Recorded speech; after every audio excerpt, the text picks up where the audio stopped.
I'm going live today talking about fruitful. I've been thinking about, working on, digging into, digging up, eating everything you can think of, um, the fruit for a really long time. And if you've read any of my posts, my Facebook, anything, you know that I tend to write from experience. I don't like to call other people out on anything they're doing. I kind of just like to confess. I'm just going to tell you all my stuff because then I hope you see your stuff in it and you think, "Yeah, I never thought of it like that." I just like to invite people in to, like, the weird stuff that's going on inside my head because I do struggle with anxiety, I do struggle with fear, I do struggle with not being fruitful.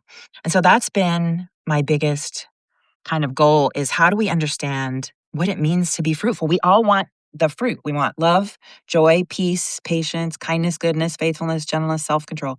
We want all that stuff. And yet we don't always have it. And that's been my problem. If you're watching this later when it's not live, you can always email me and give me any comments you might have and say, yes, me too, or ask me questions if you're live, same thing. So this all started, I'll just give you a little background. I started thinking about fruitful when I first got married, and that was like over 20 years ago. So I looked at I looked at my marriage, and we got married really late. So that meant that we had a lot of built up like ideas. We were stuck in our ways. Okay. We were stuck in our ways.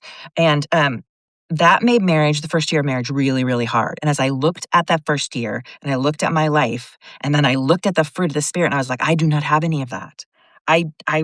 Really, none of those things on the list. Love, joy, peace. I didn't have any of them. I thought I had kindness. Kindness is one that's like just natural to me. I'm naturally kind. I don't like being unkind to people. So I'm like, okay, I got kindness, but the rest of them I didn't have. And so I started to really feel like, is this a spiritual problem for me? Because if I'm a believer, then my believer tree should be growing the fruit of the believer, which should be the fruit of the spirit. It should be all of that fruit that the spirit produces. And I was just seeing one. And so then I thought, and I think a lot of us do think that, like, I don't know, did you ever think in your mind, okay, that all that stuff is great, but it's really only possible for like nuns and priests, pastors, like the really holy people. And so that was kind of my initial thinking is like, maybe it's not available for me. But then as I started reading about it more, I was like, no, I think that it's supposed to be available for me. It's the fruit of the spirit. And I have the spirit. So why don't I have the fruit? And I actually started to get kind of scared. I thought, okay, this is a spiritual problem for me. This is something where how will I know who I am if I'm not producing that which I am, if I'm not producing anything from the spirit? And so I really dove into it when I first wrote the book. And I don't know if I told you the name. The first book was called The Fruitful Wife. And I wrote that like 20 years ago. And that at the time, the publisher just wanted this book to be for women and it wanted to be for wives. But the book really did get read by people that weren't just women. And so we went back in to do a rewrite. And I was like, this book is really great, but I've learned so much more since then. Like, who doesn't? Like, you learn over time. And so we did I did a complete rewrite and just called it Fruitful. And so as I'm working on that, I have this old book and then I have the new one, and I'm like, how? Okay, I still see so much more that I want to learn because I want more fruit in my life.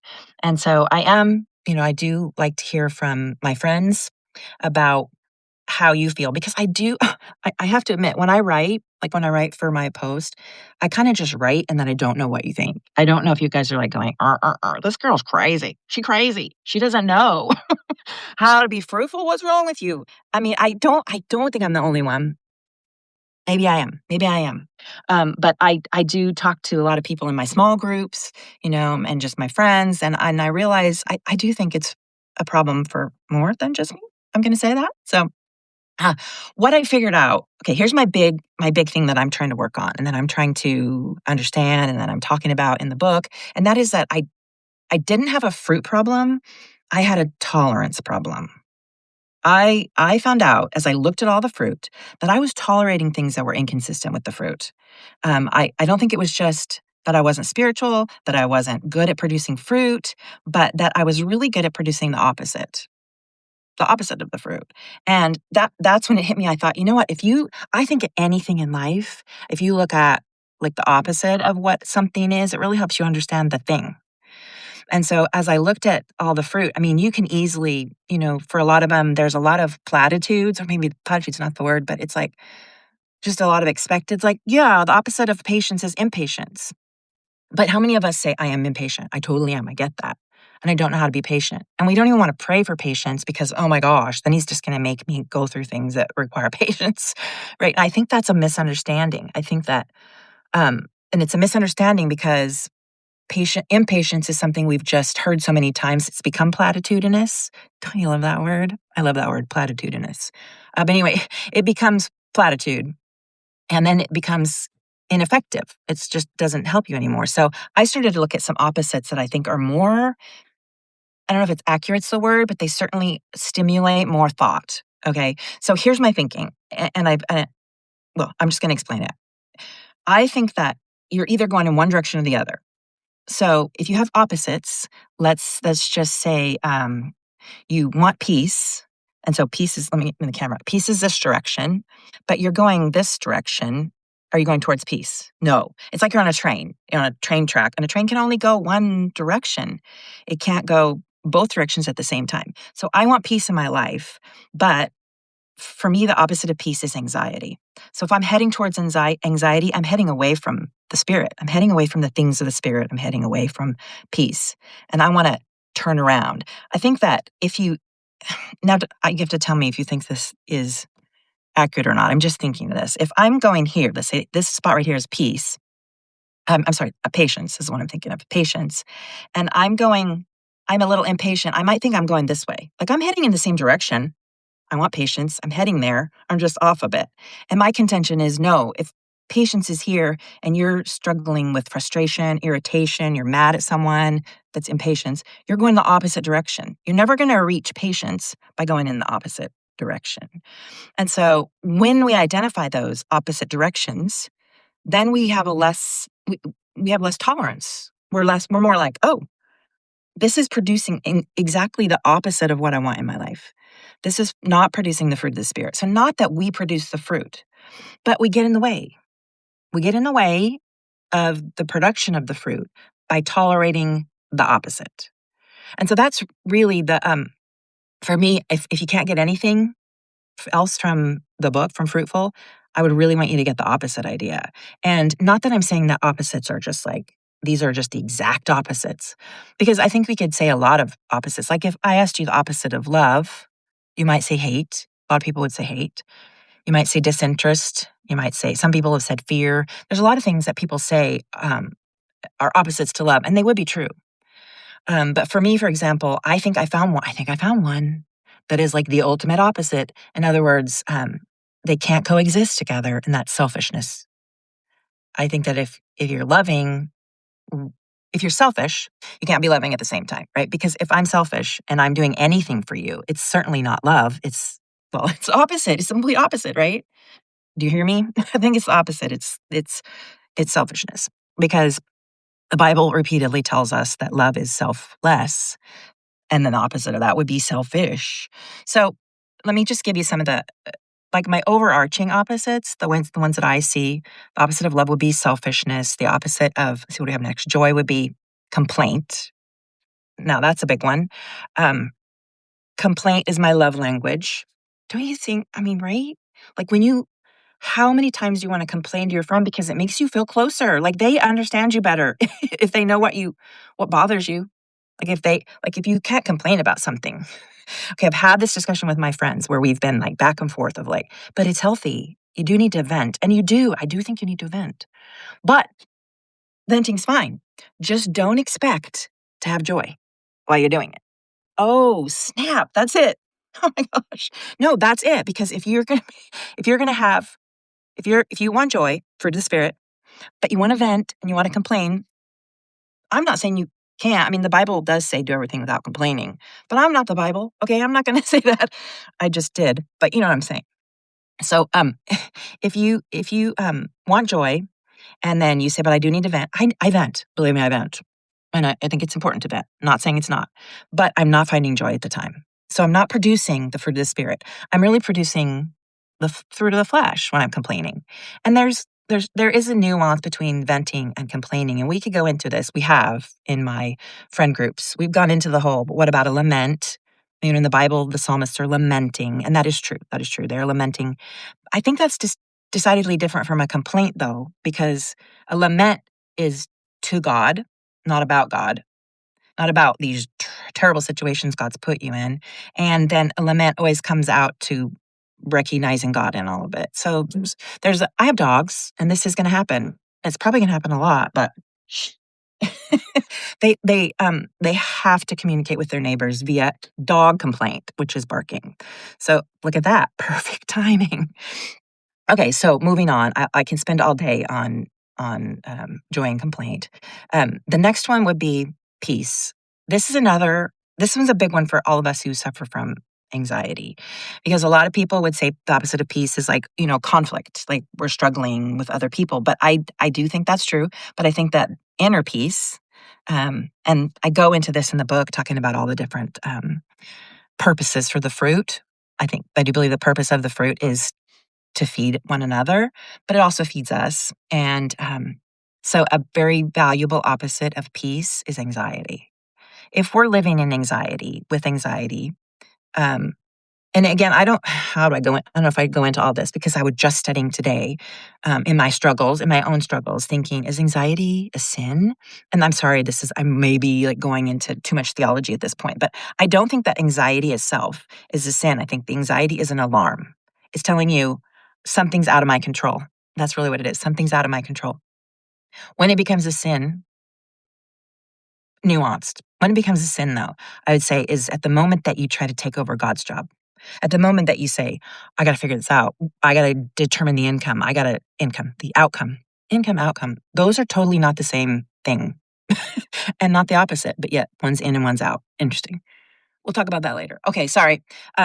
When I say that I have an alert, anxiety rears its ugly head, and I want to determine the outcome. I want to change someone's opinion. I want to protect myself.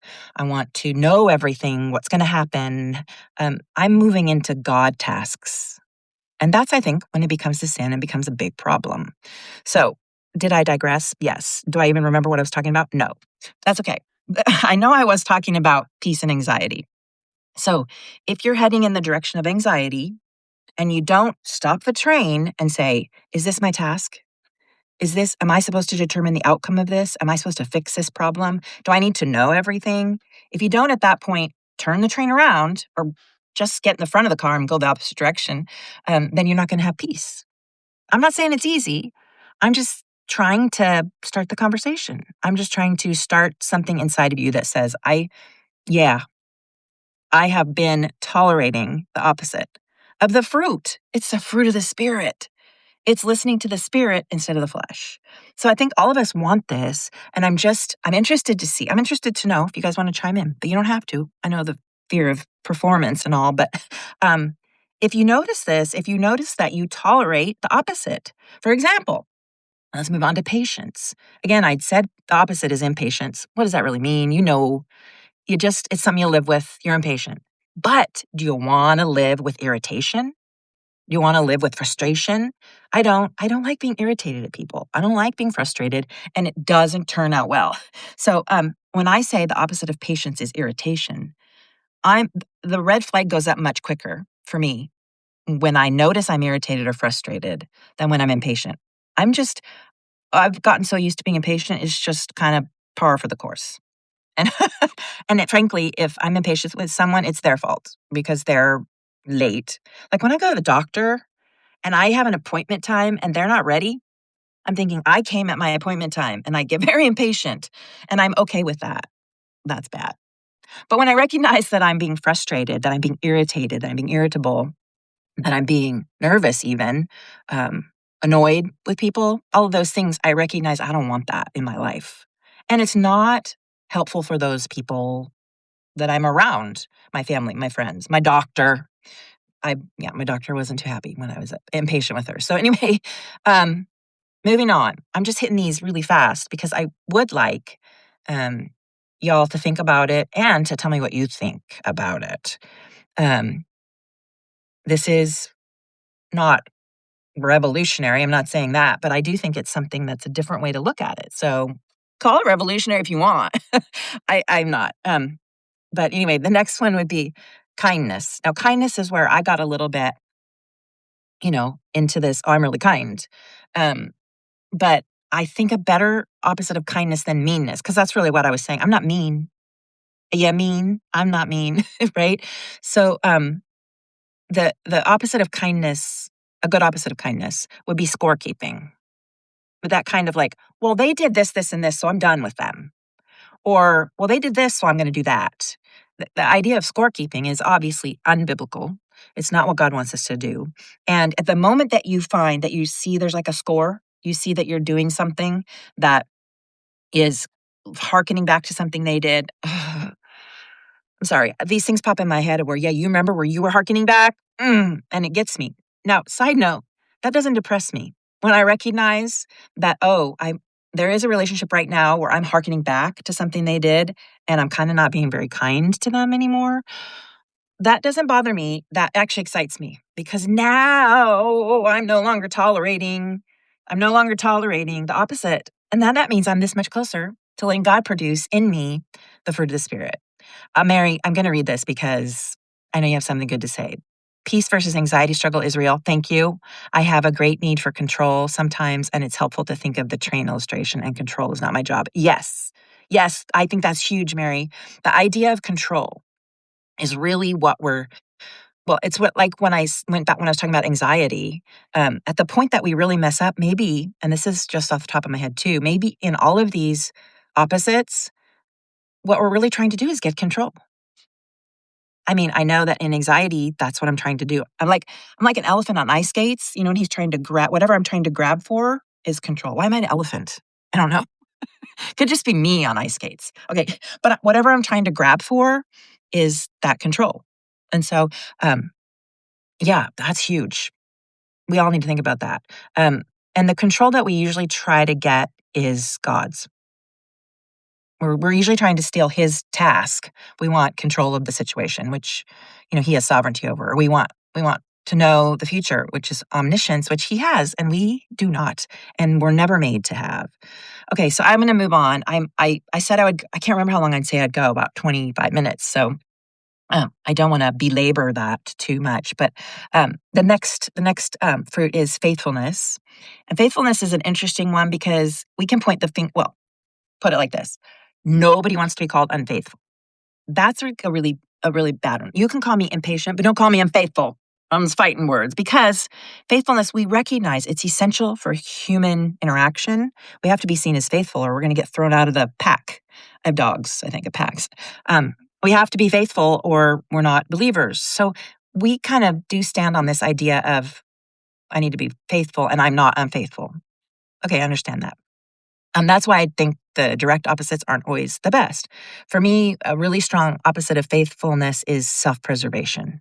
Because you can look like you're being faithful when ultimately you're just preserving. You're just trying to save yourself. You're just trying to protect yourself. So I think self-preservation comes in even when we're being dishonest. Like, let's be honest, I am. Sometimes I lie. Okay, just because you're my friends, I can tell you this, but don't tell anybody else. But I have been known to lie. Now, they're little lies because I want to protect myself. I want to protect myself. I don't want them to see that, yes, I did eat the last of the pie and I told you could have it. You know what I mean? Like things like that, where you just really don't want to hurt somebody or you don't want to appear to be a jerk. Okay, but all of those have to do with self-preservation. So at the moment that I go, I'm operating from a position of self-preservation, I recognize that's not self-preservation, that's self-destruction because I'm living in the flesh and the flesh is death and I want life and life is with the Spirit. So I want faithfulness. And I think I skipped goodness. And I skip goodness. So let's go back to goodness. I think goodness is a really rich one, which I talk about in the book, in the fruitful book. But I think they all involve action. All of the fruit is the outpouring of the Spirit to those around us. That's the fruit. it also benefits us, which is a lovely byproduct. But goodness is really, I think, God's nature in action. It's like us being the hands and feet of Christ. So goodness, the opposite of goodness wouldn't be badness, because none of us are going to think, well, I'm bad. I mean, occasionally you do, right? And then you confess, I'm bad, God, I'm sorry. But we don't walk around thinking about that opposite. But if you can think about self-interest, that one, you guys, really gets me. It really move. Okay, if my train's going this way to self-interest and I notice it, I'm immediately pulling my handle, the brake, and I'm turning around so we can go this way. And I want to know what's goodness. What does God call good? What does God want me to do for others? What does He want me to give? What does He want me to give up? Um, so that opposite really, to me, heads me in the direction of wanting more of Him and wanting more of the Spirit. So moving on. Okay, so gentleness. We have just two more: gentleness and self-control. Gentleness. Um, that's a powerful one too. Books have been written, huge books have been written on this concept of gentleness, which is the same as meekness. And Christ called Himself meek. It's the same as humility. It's a big topic, gentleness, and wanting it. That's hard. That's hard. It almost seems unsafe, right? To want gentleness, to want humility and meekness. It seems like you're going to become a doormat, and and that's, I suppose, that's frightening. So to think of the opposite of gentleness as harshness, that's one. And I spot that. Like when I have a daughter, I can see myself being harsh, husband being harsh. It's easiest to be harsh with the people you're closest to. But I think at the root of all of that, and this one's really ugly. I'm sorry. I'm so sorry when I have all these ugly ones. But the opposite of gentleness, a good opposite might be self-importance. Because I can really get ticked off at people. For example, if they're like taking too long to buy their groceries or driving too slow. I don't know, whatever it is that they're doing, I can tend to be a little more harsh, a little more combative, only because of my self-importance. Like my timeline's more important than theirs. Like when you're driving behind someone that's going really slow, it can be really irritating until you're the one going slow. And then you're like, why don't they understand? I had a really bad day and I am suffering. I cannot drive fast. So gentleness really hinges on self-importance. And then finally, self-control. Self-control is a big one that we all want in our lives. And I've been I've been praying for that for a long time. I do believe it's accessible, and we'll get to this in just a second, that all of this is the fruit of the Spirit, therefore very accessible, very accessible. But the problem with self-control becomes the opposite, which is self-reliance. At any point that we're relying on ourselves to control ourselves, it's like asking a fire to control itself. Put a fire out with a fire. You just can't. So that's a misnomer, I think, with self-control. It sounds like, well, I have to control myself. But that's not it. You cannot control yourself. We don't have that capacity. It's a fruit of the Spirit. And that's something I'm going to mention really fast, is that all these are the fruit of the Spirit, which means they cannot be produced by the flesh. So if you think you're natural at any of these, then it's a counterfeit. It's a fake. It's okay, and it looks close. Like, remember that fake fruit your mom used to have on the counter? It looked really good, but if you ate it, it was not good. So if we try to produce these ourselves, it's fake. And a lot of the negatives or the opposites that I write about in the book show that's the fake fruit, and we want the real fruit. So what I'm saying in all of this is, when we try to produce it in ourselves, or say I'm just natural at it, we're managing our behavior, right? We're trying to manage how good we are, how patient we are, and that's exhausting. It's exhausting. Even me managing, um, as someone who struggles with anxiety, managing my own anxiety is exhausting. But when I think it's not managing my own managing my own anxiety, it's relying on the fruit of the Spirit to produce peace, then the task isn't on me anymore. And it really isn't my task. Peace is His. It's a fruit of the Spirit. So we don't need more effort. We just need to stop going in the opposite direction. That's our part. Once you stop going in the opposite direction, then the fruit of the Spirit, it becomes more accessible. You have your mind on, basically. And here's another topic that I would love to talk to y'all about, because I think that the root of it all is abiding. It's abiding. And I'm not abiding when I'm experiencing the opposite, or it's not experiencing, when I'm practicing the opposites. So, yeah, that's pretty much what I had to say and what I wanted to get across because you guys, I work on this stuff all the time. I spend 8 to 12 hours a day writing, thinking, studying, asking myself, what is the real truth behind this? Not that other people haven't said the truth, but I have a I have a different worldview. I have a anxious worldview. That's just my personality. And so I want to look at it from that perspective and figure things out. So um I guess that's all I have for right now, other than if you guys had any questions, because I've talked about this in groups, and there's usually a lot of questions. There are some questions about it, and you don't have to because I know it's challenging to get involved like that. But I don't know if you'd like the book, you can get it on Amazon, and if you can't afford the book, I will send you one. I'll just send you one free. You don't have to worry about it. It's really not about making money. This is my ministry. My ministry is sharing what God's been revealing to me to other people who I think are going through something similar. And I want them to recognize they're not alone. And I want you to recognize that God is understanding, that He understands what you're going through and He's interested. So um, you can feel free to email me anytime. You just respond to any of my alerts that you get an email of my posts, and I would love to talk to you. I'll talk to you on my post itself. If you interact in comments, that would be great because it is kind of a lonely place. I'm not trying to complain. It's more of a lament. It's a lonely place, but I do think that God works in those lonely places. If I were busy with people all day long, if I were working this out with people all day long, I don't know that I'd be working it out with Him. So that's a good thing. So there's my lament, not my complaint, but I do enjoy you all. I enjoy all of you that I know personally and all of you that I don't know yet personally, but I look forward to getting to know. So thank you all just for coming. This is great. My first live. Do you think I should do more? I I I do enjoy it. It is a lot of fun. I just sometimes you feel like I talk too much. Like I want you guys to not feel like I'm talking your ear off. But I would like to do more. Oh, thank you. I saw a heart. Oh, boom, boom. Thank you. Yeah, is that a heart? My gosh, how old am I? Thanks, Mary. I appreciate it. You guys have a good day, and maybe I'll see you again soon. Bye.